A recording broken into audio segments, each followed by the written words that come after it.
Next on AM 1480 WLEA, the Newsmaker Show. Here's Brian O'Neill. And here's Alfred University history professor, Dr. Gary Ostrower. Good morning to you. Good morning, Dr. Ostrower. Did you hear Jonathan's story about WLEA getting a permit from the FCC back in 1951? I did hear that, as a matter of fact. So here we are now for how many years? About 70 years? Yeah, I think they were around since 48, so it must have been new owners. I think originally in 48, a guy named Skip Huff, who's still around, I believe in Arkport, bought the station. You know, well, he's probably over 100 years old, I would guess, if that's I was case. talking to him one time at the Arkport Village Cafe about it. It was very interesting. Well, he must be obviously very, very elderly. And I'm reminded, back in the 1960s, I guess it was the 60s, certainly the 70s, when I would watch the Today Show on TV. And they had a weatherman there that some people may remember. His name was Willard Scott. And every morning, Willard Scott would, not every morning, but maybe once or twice a week, he would note the names of people who had reached age 100. So maybe 2 per week. Today, there are so many people reaching age 100 that they don't do that kind of thing any longer. Life expectancy has increased. Although one might note that in the last 3 years, for the first time, at least in probably 100 years or more, life expectancy in the United States has actually decreased. Not a lot, but it's gone from about an average now, an average of about 79.9 to 79.8, and I think that now it's down to about 79.6. I'm sorry, it's 78.9, 78.8, 78.6. So, that's a little bit discouraging, and one of the reasons for that has to do with something that Jonathan Mark was talking about, which I thought was rather important, in the last half hour, and that is that he was talking about the opioid crisis. He mentioned a state report commissioned, I guess, by Governor Cuomo that, among other things, shows for the first time in 2018 an actual decrease over the course of 10 years now, the first time in 10 years that opioid use, or at least opioid deaths and opioid hospitalizations, has actually decreased. So I think that's a pretty good, one hopes that we're going to see that continued decline. But, it raises questions about why has there been so much opioid use? And it's more than simply the fact that some, really irresponsible pharmaceutical companies have been advertising this, have been promoting it in ways that are really, I think, quite dishonest and really irresponsible. On a somewhat related note, Senator Kirsten Gillibrand headed up a U.S. Senate Armed Services Committee. She's the ranking member on the Democrat side. And the topic was military suicide being on the increase.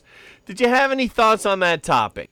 Well, I guess we don't take care of our veterans the way that we should. But I do have some thoughts about that topic, and it really relates back to what Jonathan was talking about in respect to opioid use, to the governor's report.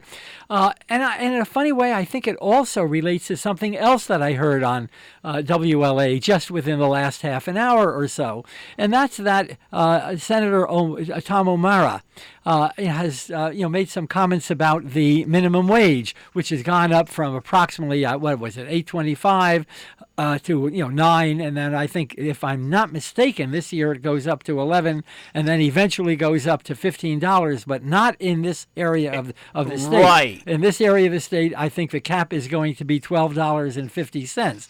But I guess the larger point I would want to make is that, we don't do very well when it comes to really addressing issues of poverty.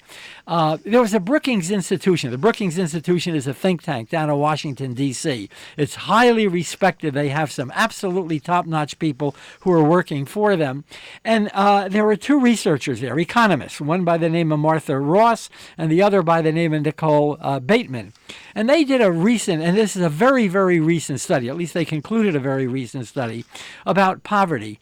And what they noted is the following. among other things, that for workers between the ages of 18 and 64 years of age, which of course is most of us, that there are 53 million people, 53 million, who are what we categorize as low wage.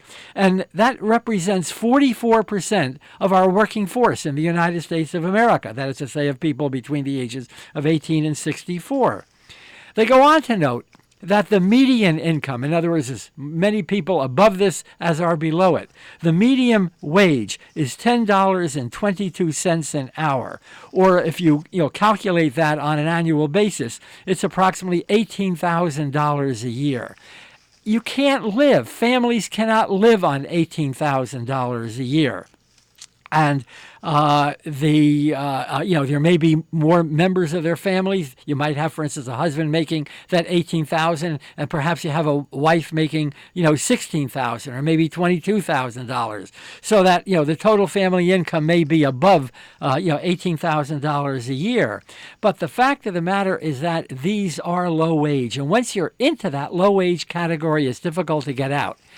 Now, I guess it's worth noting that some of these low-wage workers are students. Some of these low-wage workers are, these are, kind of entry-level jobs. And the idea is that presumably those folks are going to wind up with better jobs, with better pay as time goes on. But for an awful lot of them, they're not going to have, when we talk about low-wage workers, we're talking for the most part about adults. And we're talking about adults who are in the prime of their working lives. So, we got an issue here, and this translates into, broad poverty, because when you're making $18,000, when millions of people are making $18 or $19 or $20 or $21,000, there's not a lot of purchasing power, and that, of course, slows down the economy generally. So that while we may have relatively low unemployment rates today, and I think that's great. And again, one got to, give President Obama and President Trump a lot of credit for that sort of thing. The fact of the matter is that there remains a great deal of poverty in the United States of America. No doubt. Talking to Dr. Gary Ostrower, a longtime history professor at Alfred University. You started, 71? 69. 1969. Yeah, and at that time I was making a lot less than $18,000 a year. My original salary, my initial salary at Alfred University was $8,800 a year. Fortunately, it's climbed up, but only after 50 years, folks, a half century of seniority there. But we're talking about those jobs. I mean, I think that one of the problems we got to, deal with here, and all of us are going to have to, confront this over the next decade or 2 decades or 3 decades, is the fact that there are not enough high-wage jobs to go around. Okay, they just don't exist. And if there are high-wage jobs, it's going to, necessitate a college education. Many of these jobs are in the digital economy. There are just not enough of those jobs to go around. So how do we create that? How do we kind of lift 53 million people out of poverty? And it's not going to be so easy to do that. I would mention, though, and here's once again where I kind of go back to what Jonathan Mark was saying, is that there's a social cost to this kind of poverty. And when I say a social cost, I mean a lot of people are depressed, which is one of the reasons why they turn to opioids in the first place. There's a lot of crime. There's a lot of idleness. There's a lot of, many unwed mothers are in that category. And when I say unwed mothers, I'm talking about single mothers. As a matter of fact, if there's any single category that characterizes American poverty today, it's single motherhood. It creates juvenile delinquency. In other words, when I say social cost, I'm afraid that, we are all paying a certain price for the fact that there are so many low-wage Americans. Dr. Ostrower, you bring up an interesting point about the single mothers. Did it used to be that people in America, and you would know this, I had a professor who brought this up once in college, that people used to get married at an earlier age, and now people are going off to college, and they're changing majors sometimes when they're in college, so the marriage age kind of got delayed. nationwide. What go back to, I don't know, 1700s, 1800s. What was the average marital age then? Well, unfortunately, I can't give you a single number, and that's because it has fluctuated over the course of American history. During the Puritan period, that is to say, when the Puritan migration began, which is in the year 1630 and continues for another 10 years or so. And then that leads, of course, to the more generalized population growth in New England. On average, women married at the ages of around 17 years old, 17 to 18, and men at around 22 years old. By the time we get to the 19th century, those numbers are changing a little bit. Women are marrying a little bit later, men often marrying a little bit earlier. But then, for instance, you run up against something like the Great Depression in the 20th century. And in the Great Depression, because jobs were so scarce, because men could not afford, quite literally, to maintain a family, you had the average age of males increasing from about 21 to 22 years old to about 24 or 25 years old. And by the same token, as men are delaying age of marriage, women necessarily are going to wind up delaying age of marriage because they're not finding the husbands that they thought that they would. So, here again, you got to be a little bit careful about the generalizations that we make. But I think that the larger point that you're making, with more and more people going to college, delaying marriage, I think that there are many women today who no longer feel that they must marry, in part because once upon a time, women had no real economic opportunities outside of the home. Today, of course, they do. Close to 50% of the workforce is female. Not exactly 50, but certainly close to that. And so women have an opportunity. One of the reasons, I might add, why the rate of divorce is so much higher has to do with exactly that point, that women have economic opportunities. They may not be great. They are going to still make, salaries on average incomes on, perhaps, 30% less than that of the typical male. But the fact of the matter is that they can support themselves. In the Puritan period that I mentioned a moment ago, about 2% of all marriages wound up in divorce. About only 2% of marriages ended up in divorce. By the time we get to 1990, approximately 50% of all marriages end up in divorce. And so, you can understand that too is going to have some important economic effects. There was a movie in the early 1940s with Bing Crosby where he played a priest. It was called Going My Way. And in this movie, and I only know this because it was a big Christmas movie, growing up in the 1980s. In this movie, there's a scene where Bing Crosby goes over to a young couple's house. And it's kind of funny looking back on the times that, this would have been 1943, 1944. He sings the song and plays the piano, encouraging them to stop living together and to get married. Well, that was very, very typical. If you read women's magazines in the 19th century and in the 20th century, until approximately 1970 to 1980, that is probably the most single consistent theme. And not only were women expected to marry, but they were expected to play a particular kind of social role. And that included staying in the home, not working outside of the home, but staying in the home so that you only had basically one member of the family was bringing in an outside income.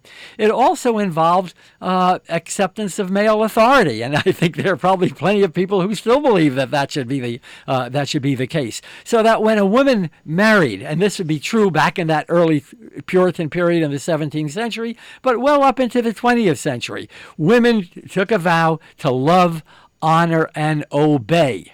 The man, the new husband, he took a vow to love, honor, and cherish, not to obey. So yeah, she was expected to be submissive. And when I say submissive, I mean in every social role. It included economically, it included educationally, it included sexually, it included virtually all areas of life. And I might add, by the way, that those weren't the only expectations. Women during the 19th century into the early 20th century were expected to be, quote, pure. That is to say, men could, kind of go around and go out there and play around. Not women. Not women. They were expected to be virgins at the time that they married. Not that all were, obviously, but, that was the expectation. And one other thing, and that is that there was a real, emphasis upon the idea that women were more pious than men. As a matter of fact, if we look at American churches during the 19th century, we have found as historians that many, many more women attended those churches on a typical Sunday than did men. About 75% of church attendance was female, only about 25% was male. And therefore, the sermons that ministers gave were directed at women. And what were they directed to do? To, maintain that role that I just described. So it was a kind of self-perpetuating thing. I had one more question before we go to the break. This is almost kind of sociology that we've gotten into this morning here on the Newsmaker show. Dr. Ostrower, the effect of not getting married versus being officially married,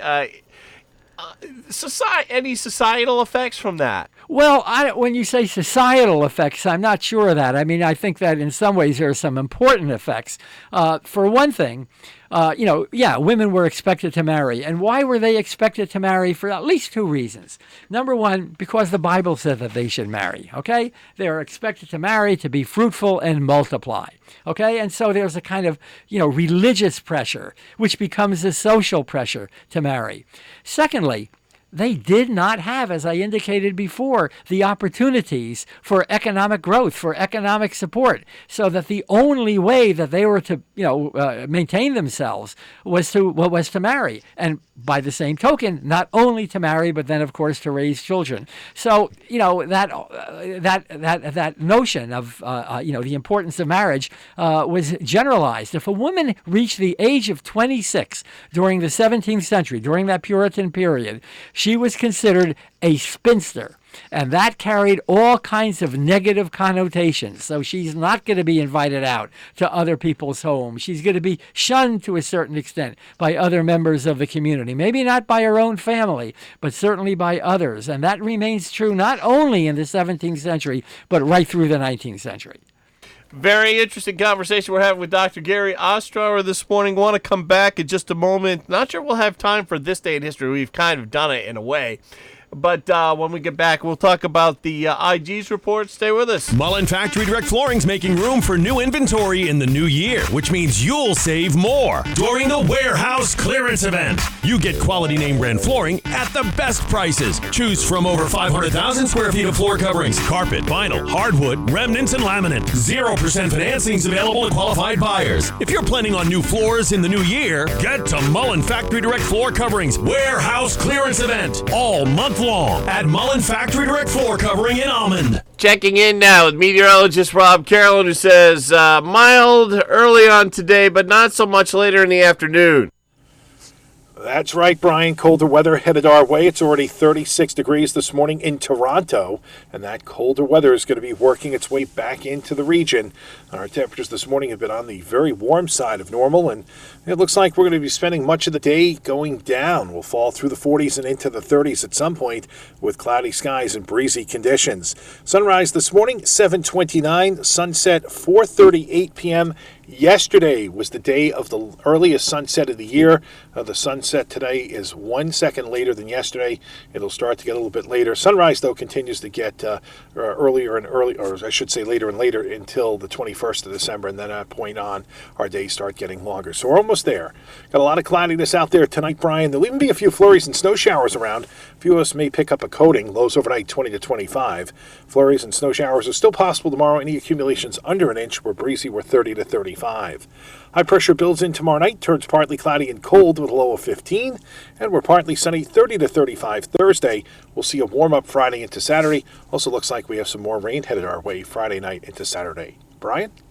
Thank you, Rob. Back with Dr. Gary Ostrower. And Dr. Ostrower, it's kind of interesting, and I wonder if it's because of the way it's written, if the Inspector General there, Horowitz, is trying to a certain degree, appease both sides. Because if you go to CNN and MSNBC, they're reporting that there was nothing wrong with the investigation into President Trump. If you listen to Sean Hannity, Rush Limbaugh, turn on certain shows on Fox News, it's just the opposite. Well, I think that you're onto something. I was listening this morning to Fox and Friends, and then eventually I turned over to MSNBC, and you would think that we're talking about two different reports, except for one thing. The report by the Inspector General, and this is a report that he has been writing for, investigating, if you will, for 2 years. And, the man has a sterling reputation, a really good reputation. He finds no bias in what the FBI was doing, no bias whatsoever. And he also makes the point that the Steele dossier, that the right wing makes such a big deal about, that, this was this, kind of fake dossier, and that this led to the FBI report. No, the Steele dossier had nothing whatsoever to do with the origins of this FBI report. Eventually it gets pulled into it, but it had nothing to do with the FBI report. And so but on MSNBC, they obviously stressed those points. But they also said something else, and that is that the Inspector General found 17 errors in what in what's called the FISA report, the Foreign Intelligence Security Act, in the FISA report.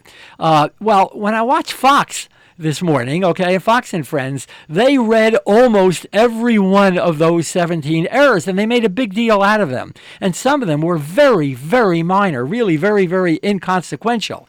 On MSNBC, they also mentioned that there were 17, and they made a point of saying, and I think this is rather important, that, the FBI better take a look at some of its procedures. We better not minimize the importance of these. But the larger thrust of the report is to essentially pull the rug out from under the idea that there was some kind of FBI conspiracy, deep state conspiracy to sabotage the Trump presidency. That is not true, and I think that the Inspector General has made that as clear as can possibly as clear as can be made.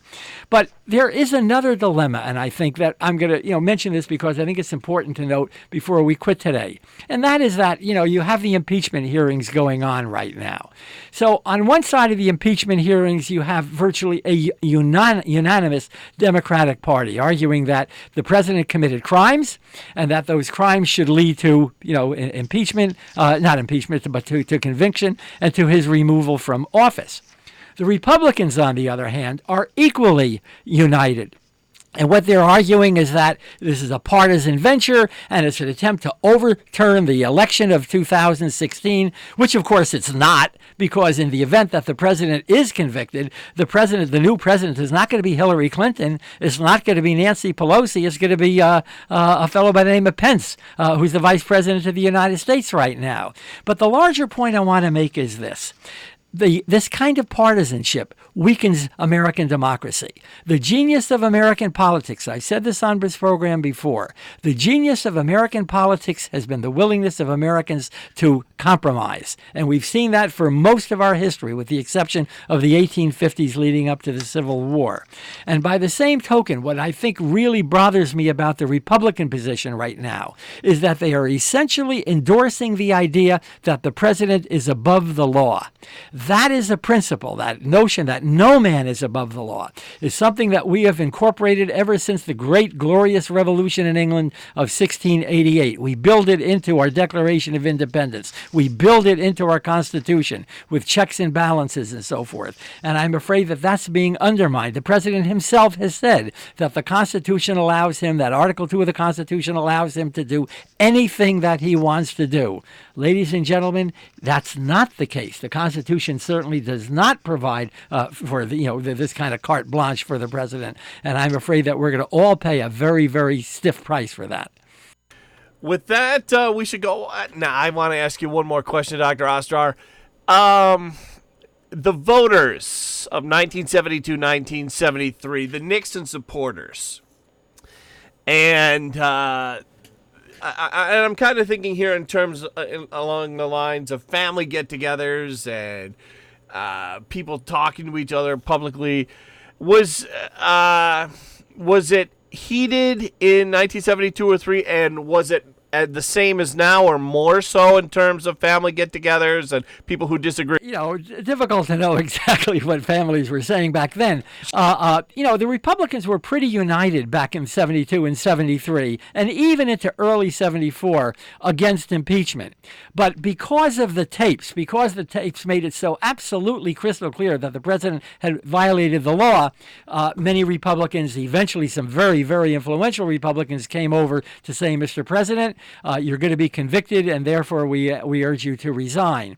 By the same token, today, I think that we have these family feuds. As a matter of fact, someone had said that if you wind up talking politics at the Thanksgiving table, you're not going to have to buy you're going to have to buy fewer gifts for Christmas because, families are so split over this kind of thing. My recollection is that, families were not quite as split back then as they are today. But boy, we're being fixed into, these positions here, and that has a good deal to do with, among other things, social media, certainly, Yes. What the Russians have done onto Facebook and Twitter and so forth, and it also has something to do with cable news. With that, we have to go, Dr. Ostrower. Thanks so much for coming in. Thank you very much for having me. AM 1480 WLEA Hornell. This is a Fox News alert.